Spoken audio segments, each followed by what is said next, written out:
Hello and welcome to gaming and welcome to another UFL video. Haven't done a UF video in a long time, but with the open beta dropping this weekend, I thought it was time to take a look at this game once again, and now we can get our hands on it and play the game.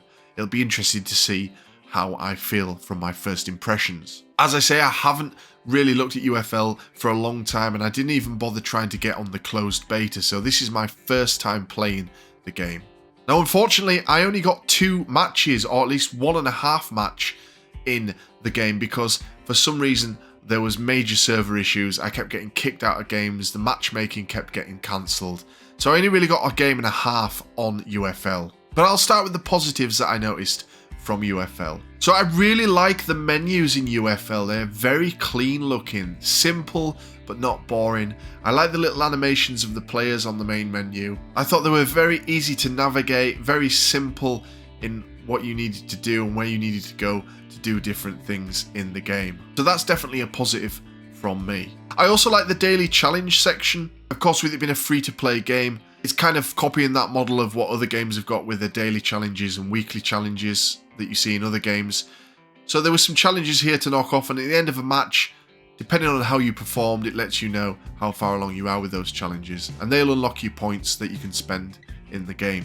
I also liked the unlockables that you could get. Now, there isn't a lot in it at the moment. Obviously, it's only the beta, so it's not packed full of stuff.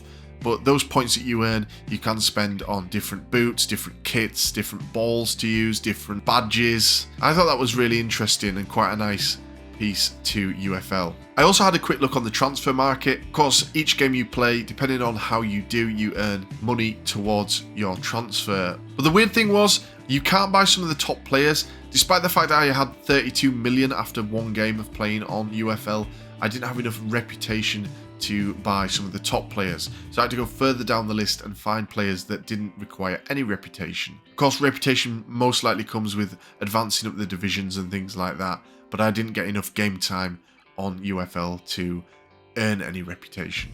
I did manage to sign Gay though for my team, put him in central midfield with Kevin De Bruyne, who was my starter player, but unfortunately I couldn't get another match after this to use my new player. So now I'm going to get into the mixed reception that I have from playing UFL. Not too bad, but not too good. And that is going to be the visuals for me. I thought they were okay. They're nothing groundbreaking, but they look good enough for a modern day football game. I actually think that the other football games that are currently on the market, eFootball and EAFC, don't look that good either. I've said previously about eFootball on videos and streams that I've done on the game. You know, that was my favourite football franchise for nearly all my life, playing Pro Evolution Soccer.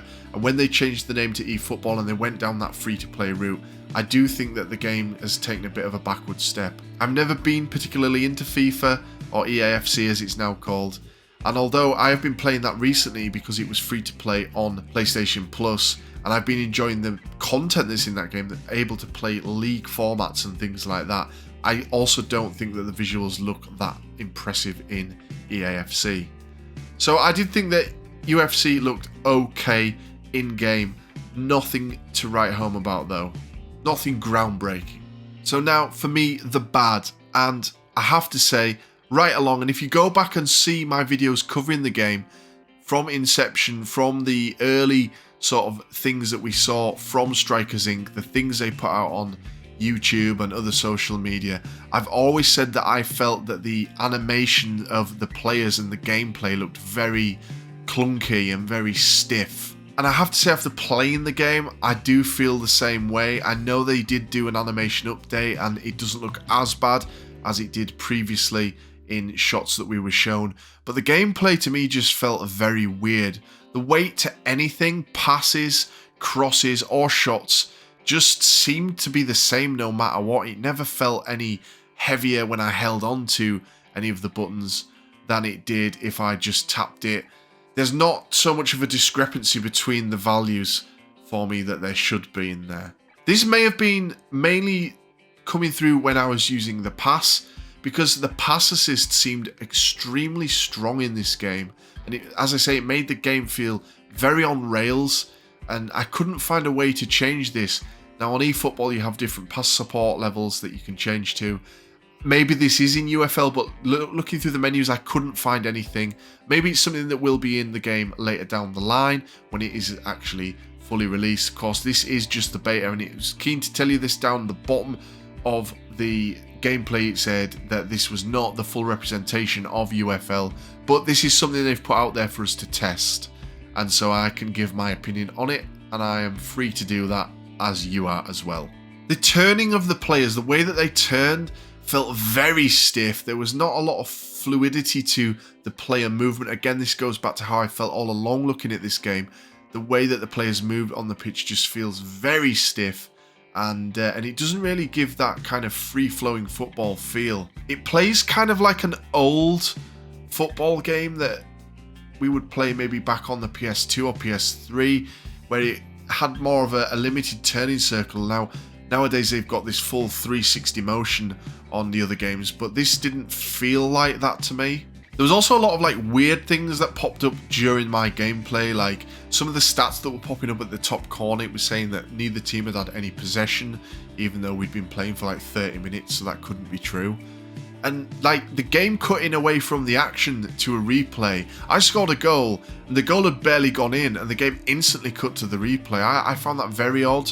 I thought that was quite jarring. Things like that will need to be addressed before full launch. And as I mentioned earlier, I just ran into a lot of network issues trying to play ranked matches. I only got to play 1.5 matches and the game bombed out. It crashed out for me. Then I closed the game, went back in, tried to get back on, and it just kept telling me that we couldn't connect to the server, that there was network issues, so I couldn't play any more games to capture for you guys. That is a local version that you can play, which I didn't actually try because I wanted to get this video up as soon as I could.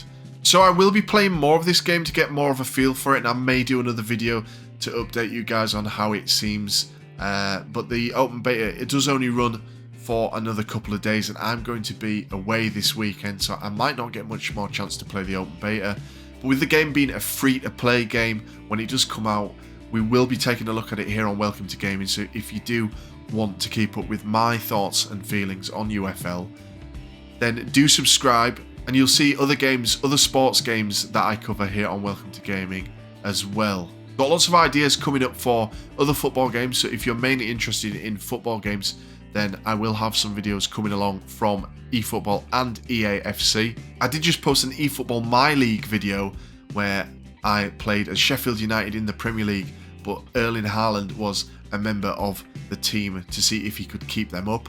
A very different video for me to do, a bit of a challenge, and I really enjoyed it, so go check that out if you can. Let me know what you think of UFL though, what your feelings are after playing some games on the open beta. I'd like to know how you guys are feeling. From what I've picked up from most people that I know that are into football games, the initial impression isn't very good though. Kind of in line with how I feel after my limited experience. Thanks for watching guys, catch you in the next one.